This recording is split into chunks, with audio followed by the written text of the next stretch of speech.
does floorball give you an opportunity, to attract a lot of girls as well?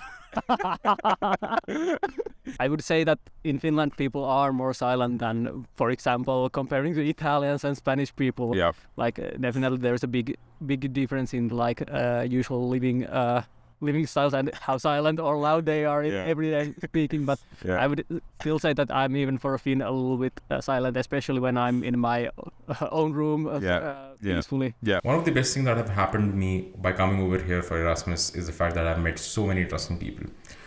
On this episode of Unfiltered with Them, I have my flatmate who I've been staying with for more than 4.5 months now, and he is a spatial planner. He's from Finland and he shares a great amount of knowledge on his field as well. So on today's episode, we'll talk and catch up with Markus, my flatmate, and we share a great bond, and it's going to be a fun conversation as well. He shares a great journey about floorball, and we're going to see how that rolls up as well. So make sure that you watch up till the end, and let's get started.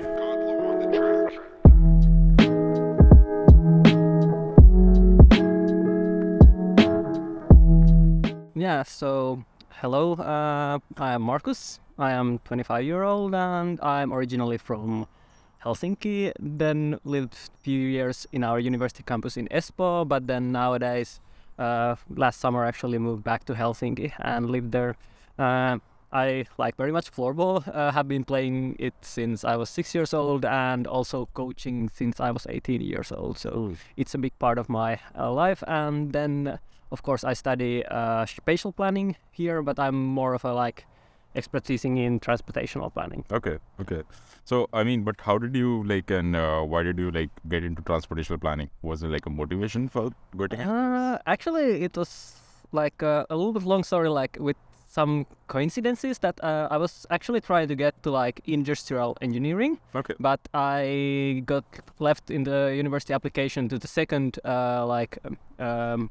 place waiting in the line. Okay. And didn't get in there, so I get into this built environment called program, where I was then we had two options there to expertise ourselves in real estate economics or then to the spatial planning and transportational engineering. Okay. And I went there to be real estate economics student. I wanted to be doing that more, but then when I started to study both of them, as our bachelor program was combination of real estate economics and spatial planning, so I started to like more the spatial planning and especially the transportational planning part. So that's actually how I end up being so interested in transportational planning. Yeah. Okay. I have a lot of fun questions with you. Yeah. Because you're not only my roommate, but it's knowing you from 4.5 months. I'm curious to do this conversation, and so that's why I would not really ask you much of more about your work and everything, because that's what I already know, and that's what is I think you've already built upon that. But I'm curious about a lot more fun aspects of your life. So you told me about floorball, right? So how is it with floorball? So is it something which is a lot of people get into in Finland, or how is it over there? I would say quite a lot of people get into it in Finland, but still in Finland it is if you just look at the number of players, it's second largest, but when you look at competitive size and for example junior leagues, it's falling behind from the likes of ice hockey and football and even sometimes for basketball. Okay. In the competition, it's it's quite easy to play when you are, for example, adult. It's easy to have some exercise. You just need a stick, and usually the arenas should be or are used to be quite cheap, so it was easy to start playing floorball. It was cheap, but it's still a little bit lagging behind, especially with more competitive sports side with the other sports. Okay. And how is it did you get into teaching small kids floorball because you like it so much, or was it any other motivation, or Actually, because as a player, I have been always player who knows the tactics of game. Okay. And I have seen myself before already as I would like to coach. And for example, those who know FIFA, I don't like to so much play the ultimate teams that are mainstream, but I like to play the manager mode where I can manage the team already when I was very young. So I kind of had a feeling that I will at some point be coaching and of course floorball because. Okay, so you like it as a point of view, you want to manage think and manage people. Nice, Yeah. nice. Yeah, and also because I think I'm like good at teaching stuff because for example, I have been teaching my sister mathematics. Okay. And like learned that I'm actually have quite a good way of teaching things. So I also have this with the small children, and actually at one point I was even thinking of becoming a teacher. Wow, amazing, man. Cool. So, and how do you like it here in Germany? Apart from like, I know there's no snow so far. I mean, there was snow yesterday, but that was like not even comparable. But how do you like it so far? I have liked it. It has been like a very fresh change in the lifestyle. If you take the weather point, it's of course it's a lot warmer. Yeah. And like for example, I liked a lot of the autumn season because like in Finland it gets very cold, very dark, very rainy, very wet in so early of the autumn. And now here it was like October and it was almost 20 degrees and I was like enjoying that a lot. But I think you enjoy it more because you also like know a lot of German language as well. Yeah, of something course. Which is important. Yeah, of course. But how did you like learn that part? I mean, I'm curious about that. We had like in third grade in elementary school, we had the decision that we could choose to start studying English, or then we had like chances to start studying German or French. And I really don't know what was my reason, but I was like, yeah, I could start studying German. And then I just started studying German in the third grade, and it has been running with me. Yeah. There's no particular reason to start it, but I've been doing it. Nice. Cool. And I mean, in all these things, I mean, has it also come across, have you also come across this fact that, you know, you could have taken some other language and went to some other country as well, you know? I'm not trying to compare Germany with any other country, but, you know, just this thought. I think it's like a little bit like Germany is like I have been here like before with my family, and actually we were when I used to play football here, and I like the country, and I had a feeling that it's like if I would go somewhere, Germany would be the country. So I think could have been intuitive to know like, oh, Germany sounds a good place. Like I don't so much like, for example, with Spain or France, they are not so like my cup of tea maybe. Okay. And you know, Finnish people are like hardcore drinkers, right? So, I mean, I mean, you shared a very good bond with vodka and, you know, drinks like that. So how is the? I mean, it just, you know, I mean, I want to know. I'm curious, you know, how does the party culture or how does the alcohol culture work in Helsinki? Like there is so many different cultures also already in Helsinki, and depends like if you are university students, you have of course these university events, and they are like their own place, and then there are the under 18s getting their first drinking moments, and then the people who have turned 18 and they are going to bars, and there are so different groups and like so different cultures that they. So basically, there are groups for people who are under 18 and are still drinking, or is it allowed to drink? It's not allowed, but still people do it. Okay, still people do it. Okay, so there is one group of people who are under 18 and drinking. Yeah. There is group of people who are 18 and they just started drinking. Yeah. And there are people who are adults and who are like, essentially drinking. Yeah. Oh, okay. Yeah. And what's your favorite drink in that matter? I know you got something for us as well, the cans. What were they called? Long drink, but that's not my favorite. That was like something I drink when I was 18. I didn't like beer yet. It was like, because it's like lemonade with alcohol, so it was easy to start drinking at that point. But like nowadays I'm a little grown old with the long drink, and I'm more of a beer man now. Okay. Yeah. You're more of a beer man. Yeah. And how is the party culture over there? I mean, you know, I because over here it's like a different party culture altogether in Dortmund. But how is it over there? I would say in our, I would maybe refer it to our university campus. I think in Finland, especially in Aalto Uni, we have very diversified party culture, and we have so many different kind of events. Like it's not only just parties, but different kinds of events, and this stereotype that Finns are only drinking is a little bit harsh in that manner, because many of our events, some of them are even we organize them without any alcohol, and in most of them many of them we try not to have alcohol as a main point there. There needs to be something else, because only alcohol is selling, and nobody isn't like going with that, but Yeah. we try to do everything for everybody. And like, for example, I have been doing a lot of organizational things in our university campus and organizing events for example, last year I was like responsible for the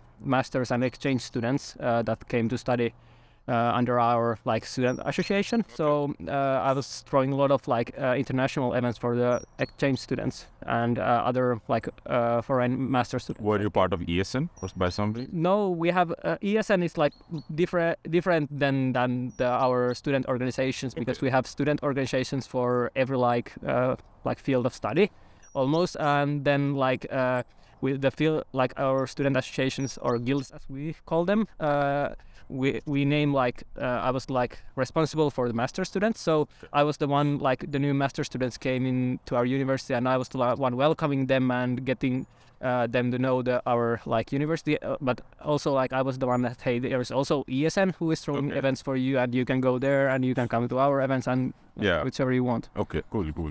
So what's your favorite beer in Germany and what's your favorite beer in Finland? I have a little bit been drinking too little amount of different beers. I think I know which one is your favorite, because yesterday we were on a party and I know the one beer that you keep on taking all the time. So, but is that your favorite one or the Dortmunder Krone? Yeah, Corona. It's good, but I would say it's, if I go to the shop, I probably gonna buy that. You will probably gonna buy that. Yeah. And which one is like in Finland? Which one would you buy? That's actually, I would say I will most likely buy. There is this. What's the? Oh shit! I haven't forgotten some of the like names already, but it's like Neipa from this. Is it Lahden Panimo or something? Okay. But yeah, that's something I have been like recently like mostly into. But also I like Fat Lizards. That's like they have a very. What is it called? Flat lizard. Fat Lizard. Fat lizard. Fat Lizard is like a brewing company that is actually, they have a brewery in our campus and a restaurant there. So they have very like, their beers are more expensive, but they have very like many different type of beers, and like they are a little bit exotic sometimes even. And I like the like variation that they have. Yeah. And what would you recommend if anyone goes to Helsinki? Which one would you recommend? Flat lizard? Fat Lizard, like I would say, like take the like a little bit more expensive ones that are like they are done in a better way. Yeah. Even though they can be one can €3 or something, it's still much better than the like €1 cans that are. They are okay. They are basic beer. Yeah. Okay. And I'm curious about since you mentioned that in Finland it's not like alcohol is like invited in every event. So there must be like events or places where people are not favoring alcohol and they want the event to happen apart from alcohol. So which all events are there where alcohol is like the most important ingredient part of things, and events don't really happen without it. Well, for example, before our 1st of May party, we have this kind of event of it was, wait, how do I translate the name? Like minute beer. Okay. That every minute you take a shot of beer. Ooh. And that's the like, whole purpose of the event. Okay. So like this kind of events are like some, but. And Midsummer, I feel Midsummer is also one of the events. Yeah, well. Alcohol and party is like something which. I would say that like in Midsummer usually there is alcohol, of course, but like the more of thing is to go like a summer cottage and hang out there with your friends, go to sauna, eat good, grill some food, make a good barbecue, go lake in a swim, this kind of thing, hanging out with your friends. Of course, like there is usually alcohol, and some people take it very wasted, way too much, and then it's not so good. But like especially with the university people, I think they already know a little bit better their limits of drinking and know how to be like sensible with it. Yeah. Okay. But you talked about sauna, and one of your friend also mentioned the questions about sauna. Yeah. So I mean, which sauna is better, the stone one or the wood one, and why? I'm curious now. Now that like that's like there is no like clear answer to that, because like it depends on the like. for example, in my apartment, I like to have an electric sauna with the stones. Yeah. Because like it's easier to use every day, or like if you use it often. But for example, in the summer cottages, there is a like it has to be the wooden sauna. It has the feeling that you take the wood there, make the woods there, and try get the fire there, and that makes the like summer cottage feeling. But then in a like daily basis, it's easier to have this kind of electric sauna. Okay, cool. And I mean, what's the major difference that you feel apart from the ease of use that is there? But do you feel it's like, or is it's it a little bit different. Like I really don't know how to like describe, but the like heat, especially when you throw water, it feels a little bit different when it's coming from like electric or wooden sauna. Yeah, I feel in the wooden sauna when you like throw water on the hot stones, the heat is so sudden that sometimes it feels a little stranger. But I've not really tried the electric ones, but it might be a little better. Yeah, I would say the wooden ones are they're the real thing, but okay. But they have the feeling of like a Finnish sauna. But then of course the easiness is sometimes better with. Have you tried ice bath dipping as well? Like I have done a lot of like hole in the ice. You mean like just exactly. dip there and it's like usual thing. Like it's a usual thing over there, is it? Well, I go almost every winter, and some winters I go many times. Yeah, I mean, of course, there is like a lot of health benefits, and I think you being from Finland and I being from Sweden, we kind of understand how easy it is for us to find a hole and just take a dip and then come back. But yeah, cool. Okay, so and on those lines, like so far, I mean, what I understand, like also living with you, you have been very like to the point and very silent person. So is it like something which goes in the veins of all the Finnish people, or is it like something that you want to be like a lot more silent in all those aspects? I think I am even a little silent for a Finn. I would say that I'm like, but I would say that in Finland people are more silent than, for example, comparing to Italians and Spanish people. Yeah. Like definitely there's a big difference in like usual living styles and how silent or loud they are in everyday speaking. But I would still say that I'm even for a Finn a little bit silent, especially when I'm in my own room peacefully. Yeah, for the people who are watching this and listening to this, we have a roommate who is from Italy, and he's extremely loud, and we like that about him as well. Although we are trying to get him on the show as well. But yeah, I would really want to take this time and mention that Markus is like sometimes so to his self that I'm questioning like if he's actually in his room or not. But that's kind of like funny and surprising for me. This can also be because you are always blasting the music quite loud, and then you can't hear if I'm anything in my room. But even if you're on a call or something, it's very hard to figure out that you are there in your room, and suddenly when you call his name, he comes out of the room and says, "You called." So that's funny, man. Cool. So and regarding like so you joined the Floorball team over here as well. Yeah. And how did that thought come across? And why did you? Because with Erasmus, everyone is like so much engaged in so much different activities and everything. And I feel joining a team and taking that initiative is like something that takes a lot of effort, and you go there so often. I mean, you have to go to training like 3 times a week, go for matches on the weekend, and that's like so much effort. So how did that thought come across, and why did you took that? I'm not so sure how it actually came out, but I would say that like it was always there. That I knew that in Germany they play floorball, of course not the level as Finland, but like they play okay floorball. Yeah. So I was like, hey, it would be nice to play here because like it's so big part of my life also in Finland, so I would like to have a little bit floorball in my life here. Mm-hmm. Then actually we were with our roommate Voita. We were looking for a floorball team. That's actually very funny that we are in the same apartment. The 2 guys in the whole. I think our apartment is like packed with a lot of different talents all together, right? Yeah, but the only 2 floorball players in the whole Erasmus program in the same flat is like I don't know how it happened. But yeah, then we started to like look for the teams. We found one in Dortmund, but they really didn't have like proper trainings, and they were too little people to have trainings. And then I actually went to the floorball shop in Münster, Yeah. and there the cashier asked me that have I found a team already from here, and I said that we are looking for, but haven't yet. So she actually told me that there is this team Dümtener Füchse that we could try, and that they play in second Bundesliga. I was like, yeah, that sounds good. Then we contacted the coach, and then went to the first training, and then started to go there. Okay, sounds insane. Sounds interesting. That's amazing, man. And I mean, so far, I mean, you have played with players from Germany. You have trained with players from Germany. You have played, with your, of course, team from Finland.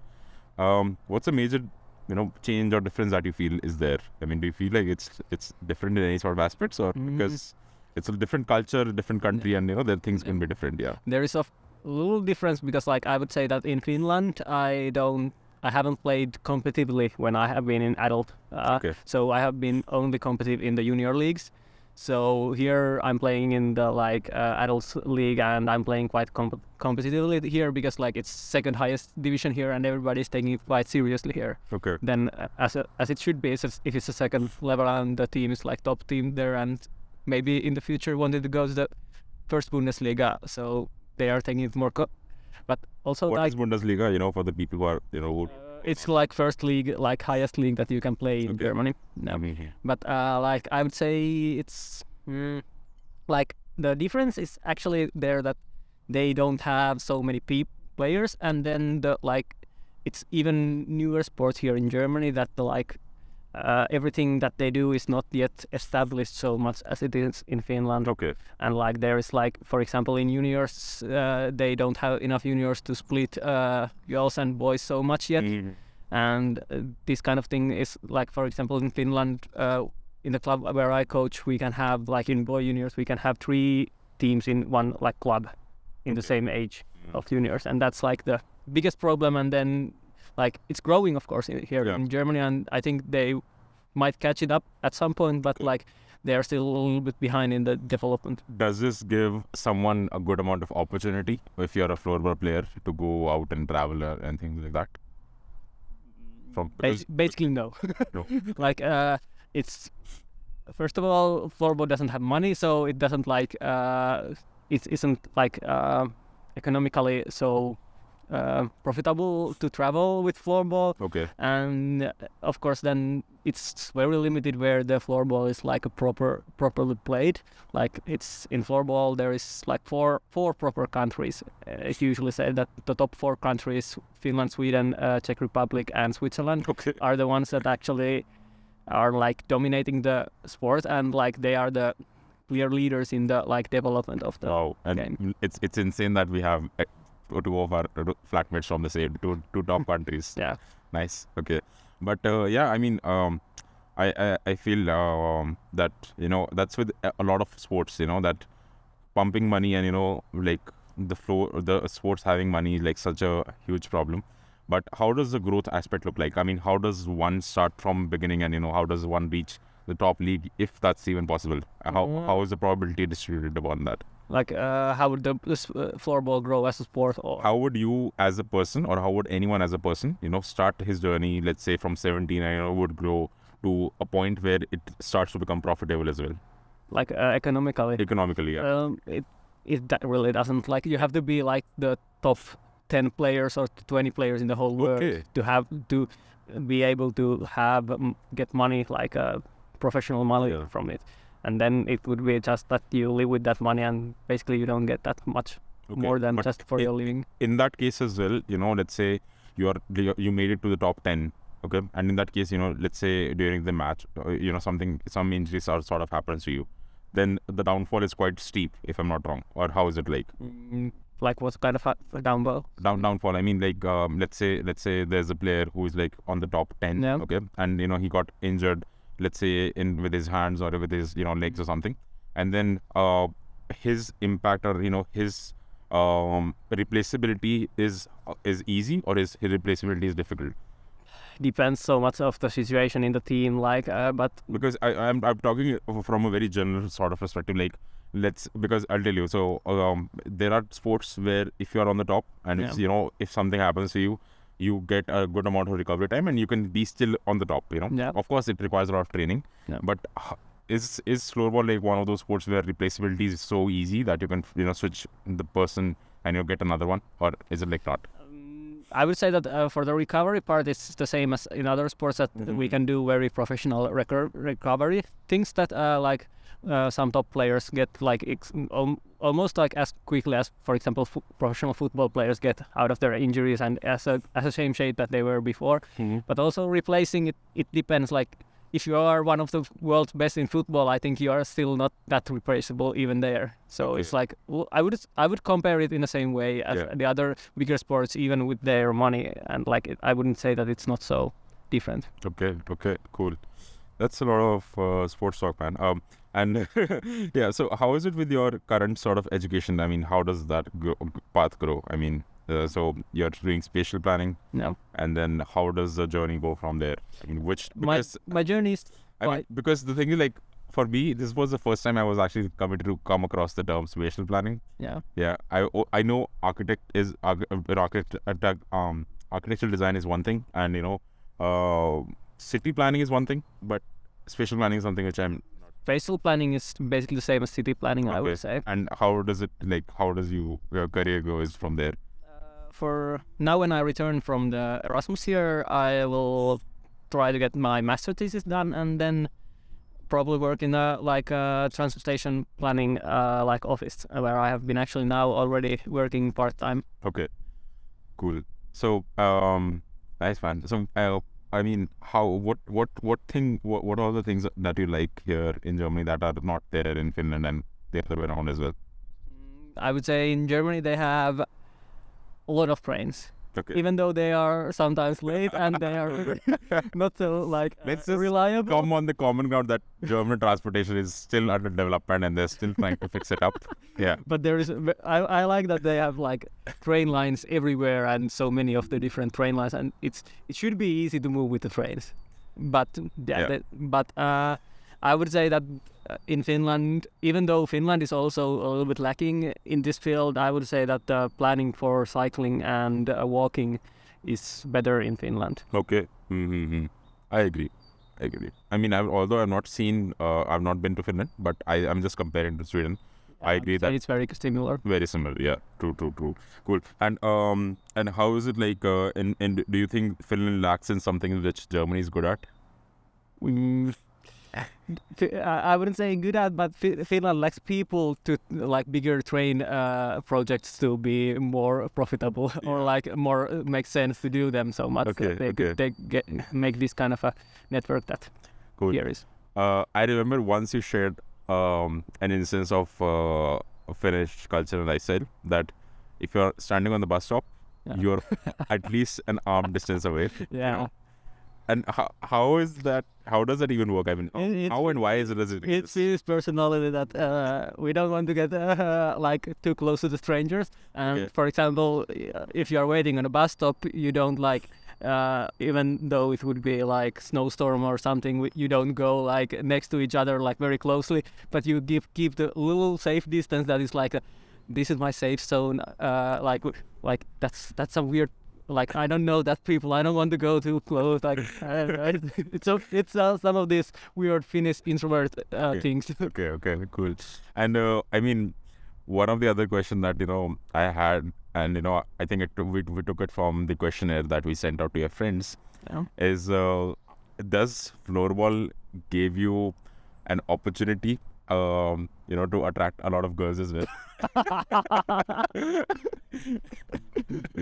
I would say definitely no.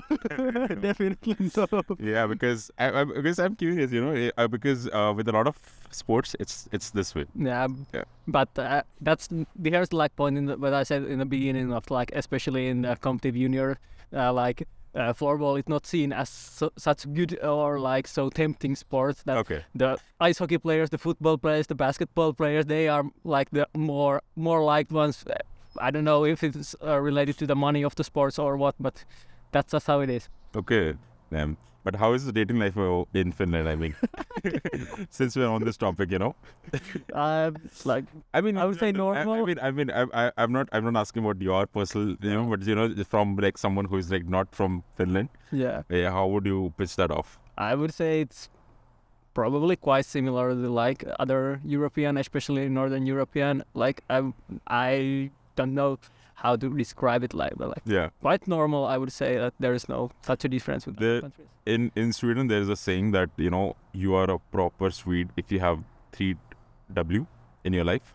One is Volkswagen, one is a dog, which is something known as in W in Swedish, and one is a wife. Yeah. So do you have something like that? That you're a proper Finn, that you have once you have achieved this standard? This is like sounds like what would be the like suburban life dream of like, which is sometimes speaking like about that. Oh, you're like the middle class, higher middle class suburban life. You have your own. Maybe we don't say Volkswagen. It usually has been like a family Volvo, or then you have a dog, then you have 2 kids and a wife and a nice own house, and this is kind of like the standard scenario. Yeah, I wouldn't. Maybe not standard scenario nowadays anymore, but like it's like scenario that like is known in Finland. It's like, yeah. Okay, cool. So I mean, and on those lines, like, how common is it to have a dog in Finland? Because I have seen people in Sweden, a lot of, I think 70% at least of the people in Sweden have a dog. That I've met so far. I would say that like if you look for example like your families, they have like half the families have dog or some kind of a pet in Finland, I would say, but that's like only my guess. I don't actually know. Do you plan to get a dog? Yeah, it is in the plans. Nice. Okay, cool. And on those lines as well, like, how does something that which I find a little different, because with you, I think it's quite easy to relate to a lot of things which are common in Sweden, but that's why I'm trying to put in Sweden as the point of reference. On those lines, I mean, in Sweden, it's not marriage is something which is considered like to be okay or not to be okay. It's like doesn't really matter that much. But what are your thoughts, and what do you feel as in general from Finland? What do people think about marriage as something that is like required, or that's like something which is optional and that's okay with everyone? I would say it's like usually quite like expected for the people that if they have a relationship, that they like in the end get married. But also I know like people who are not married. For example, some of my friends' parents that they are still together, but they are not married, and then some of my friends are like want to relationship, but maybe doesn't want to get married, and it's like there's totally okay. Yeah, it's totally okay. Yeah, there is no. Okay. Yeah, because considering because in Sweden as well, it's very okay, but considering like coming from India, it's not really okay, to be honest. Yeah, because in India, if you're like dating someone and you're like dating for like a year and a half, then you're like, okay, you need to get married fast. So okay. It's like that. Year and a half. Yeah. That's fast, man. Yeah, that's fast. So I mean, but yeah, that's actually how it is. I mean, so yeah, I'm just trying to picture the entire situation together. Cool. And I mean, so far, you already like been like have done here in your studies in Germany. Do you plan to leave Finland someday and stay in some other country, or do you think Finland is like the place to be? I would say Finland is the place to be for me. Okay. Why? It's I don't know. I'm so comfortable there. I would say that's the most clear answer. I'm comfortable somewhere, but like Finland feels so like. It feels like home, and I've always been there, and I'm very used to it, and it's the comfort place for me. But if you have to choose like a country, if you have to move to, what country would that be? Leave Germany, because you already know the language. I would take that as an exception. Yeah. So without any like language wouldn't matter in any way. I mean, let's say you have to choose a country, and you have, let's say, if the country has their own language, you have to learn that language and everything. So you're basically starting from scratch. Which is the country that excites you? I mean, that's what my question is. It would be maybe in somewhere like Denmark maybe, or I'm not saying Sweden even though you're wanting to say Sweden, but I'm not saying that. You cannot say Denmark either. Why? I can say Denmark. We don't have a beef with Denmark. Yeah, but like Denmark, like Netherlands. I would say Germany also, but. Yeah. Okay. Somewhere there. Nice. So I would consider Netherlands as your answer. Yeah, Denmark. And being from Finland, I think one of the most things which are like very popular and very common is the love towards nature. So are you like also intensified and you have an affection towards nature, or do you feel like you want to be in a metropolitan city? Like maybe I won't say Dortmund is like a pure metropolitan city, but it's still I think going very close to that. So I mean, what do you like prefer this place? Like for example, where sitting outside and in the nature and everything. Well, for me, like I compare Dortmund with Helsinki with the size because they are almost the same size. Yeah. Like at least with the amount of people. Yeah. But I would say I want like a mixture of nature and metropolitan kind of like I want like services that are near and then public transportation so I can get easily everywhere and I have everything to buy and hospitals and sports and everything there close by. But I also like very much to like I'll especially like during summers I like to do cycling and during winters then go cross country ski. Okay. So that's like just go to the woods and do a little exercise there. It's like very like refreshing and relaxing for me. And Okay. also like I like option that would have a summer cottage in nature and then your mind is relaxing there. Nice. So do you move to a summer cottage in your summer holidays or like well, we don't actually have, with our family, we don't have like a summer cottage, but it's like a very Finnish thing to have a summer cottage and like go there. Like some people spend there more time, some people are like half the summer there, and some people just go there a few weekends a summer or something. Yeah. I think that's something which I really like about both Swedish culture and Finnish culture is that people prefer to move out from their house for at least for a while and stay somewhere just for the summer, just for the winter, and then they come back. Yeah, cool. And are you also into sports as well? I mean typically like nature based sports like hiking and camping and skiing or snowboarding or things like that. Like yeah, no, it's maybe the best answer here. But like, I like to do like easy sports in nature that like I can relax. I'm not like a hardcore so that I don't. For example, camping is maybe not my cup of tea. Okay. So because it's just nice to sleep in a bed. Yeah. But like I like to be in nature, but maybe not like.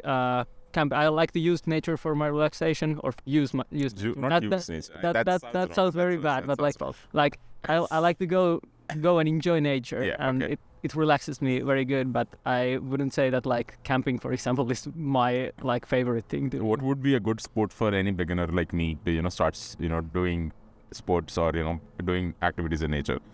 Because I mean, for me, it's cycling, jogging, cross-country skis. That's already checkbox.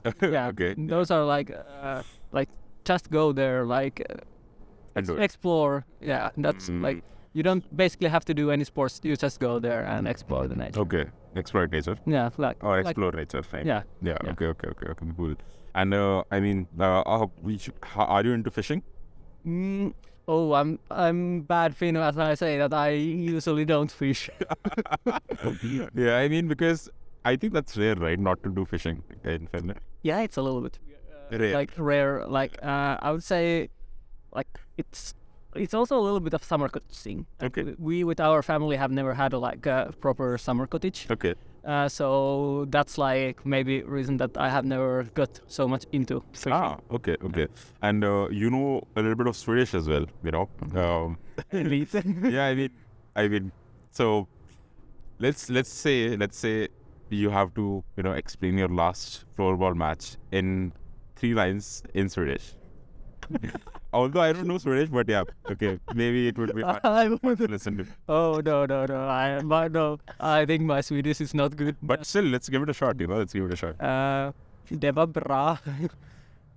Jag har inte målgöt. Okay. Ja, det var bra. Okay. I think I know what does it mean. It was good, right? Yeah.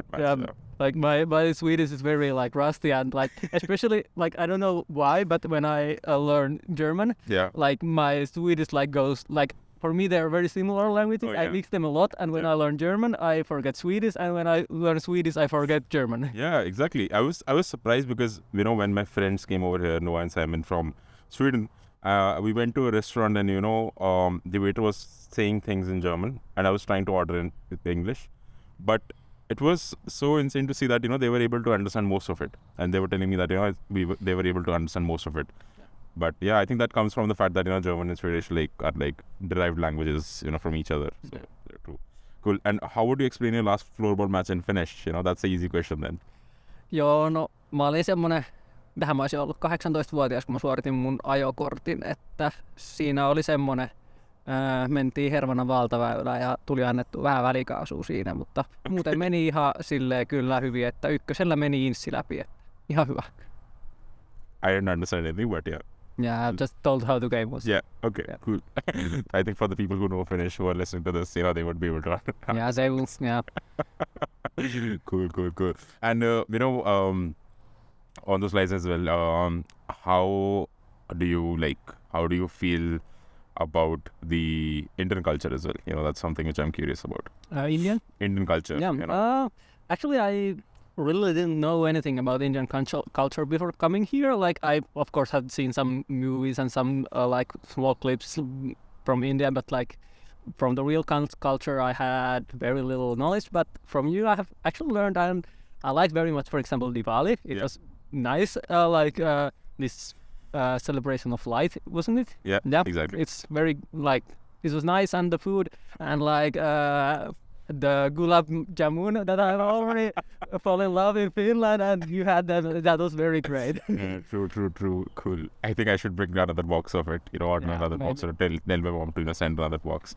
Cool. And what sort of like impact, because I know a lot of people are there in Helsinki for sure who are from India, and a lot of people from robotics especially. I've seen them who are from your university, Aalto University as well. Yeah. So how does it you don't have any sort of interaction? You haven't had any interaction with them before, or how's it like? Not really. For example, I was the last year working a lot with exchange students. So of course there was Aalto there is Indian exchange students. Yeah. So I was throwing events, but I wouldn't say that I had very much interaction with them. Do you plan to visit India someday, or is that something that you're scared of?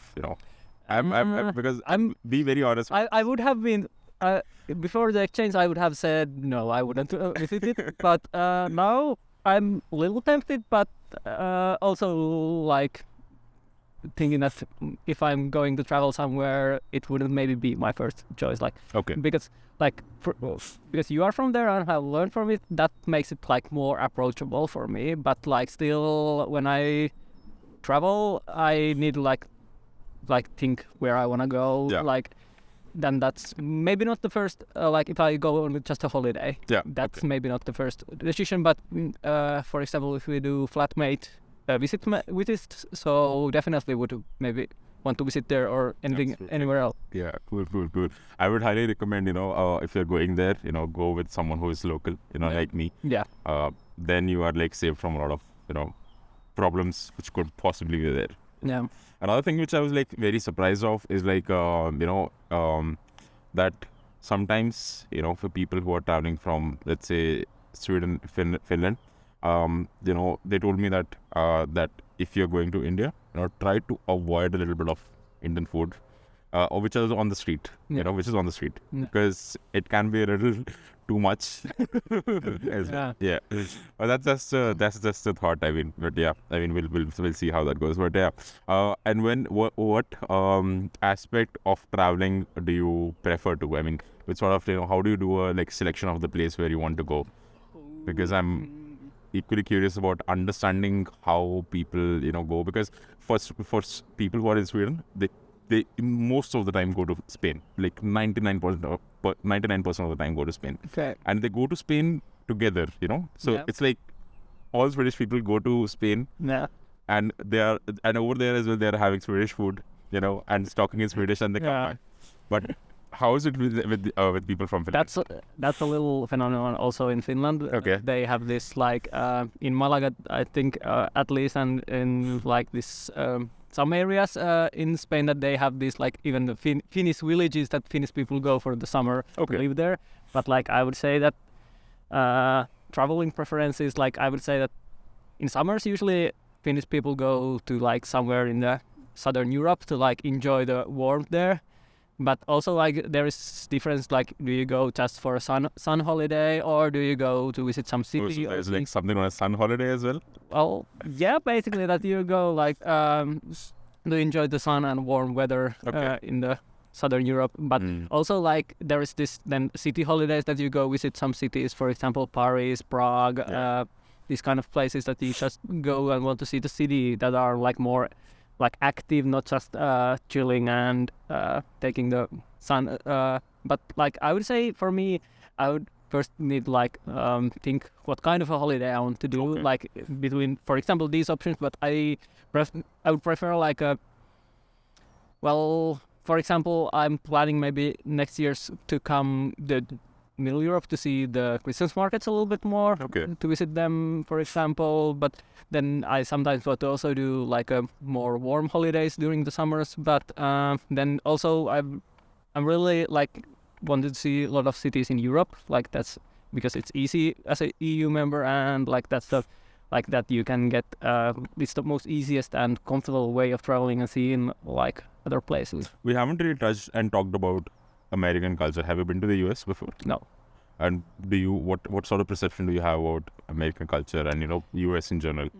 Like I have met many Americans here, and like even they are like very different from each other. But like there's so many different things in the States and different people, and like just what I hear. Because I feel US culture or American culture is something that has been brainwashed in everyone's brain. That at least we have some sort of image of US culture just because of the movies and everything. Yeah.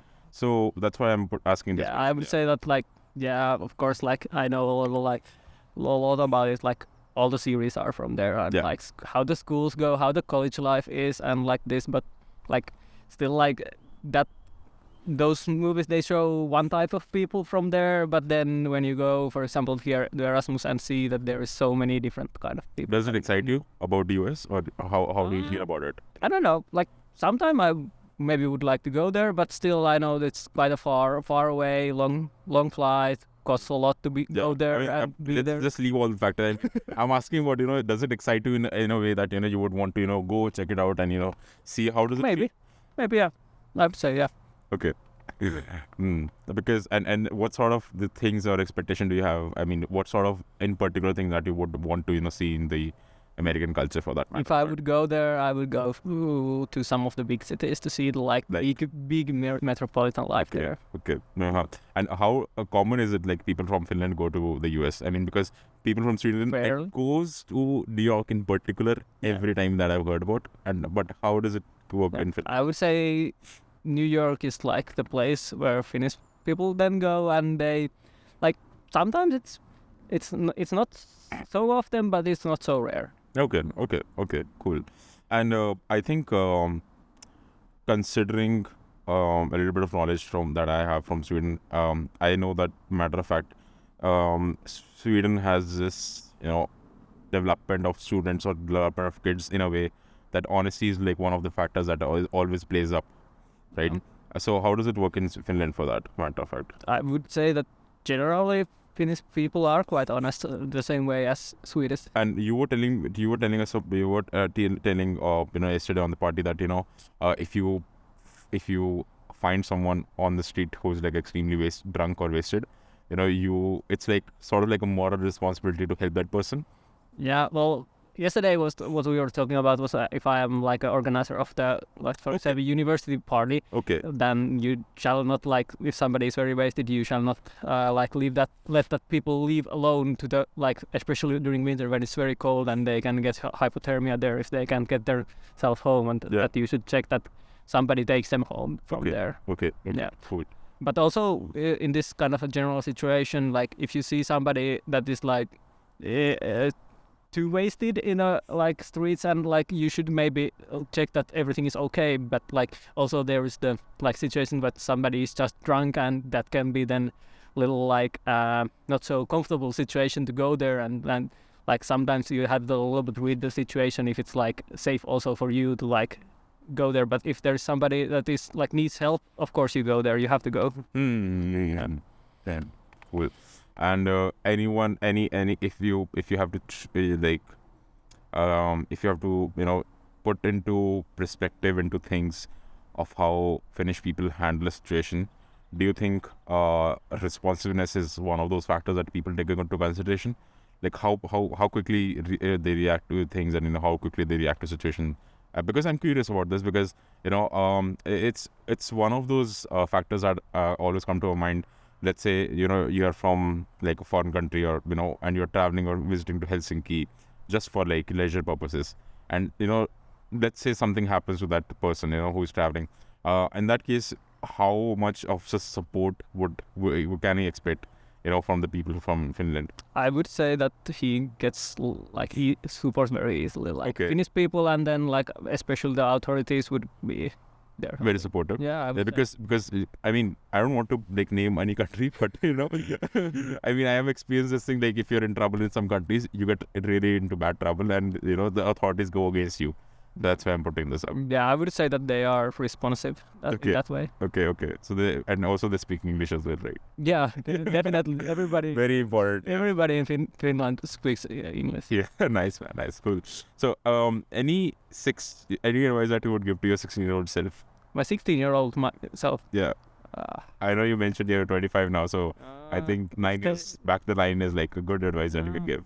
Like I would say, just enjoy life, enjoy the things you do. Like don't just do. Just also enjoy the things that you do. Nice. Have you expected that you would be like doing a podcast in this Erasmus? I would have never been expecting the podcast during this Erasmus. Yeah, because I mean from the point that we have been sharing our apartment from 4.5 months. I think it's like quite interesting to ask this question with you on the podcast and not in real life. Yeah, cool. Yeah, okay, cool, man. But I think you wrapped this up quite well, and I hope every one of you got a lot of insights with Markus. And you can reach out to him on his Instagram handle. I'll link down on the description if you want to. And yeah, thank you all for listening into this episode. And thanks you, Markus, for doing this. Yeah, thanks. It was a pleasure. It was a great show. It was a pleasure. Till then, keep listening, and I'll see you all in the next episode. And peace.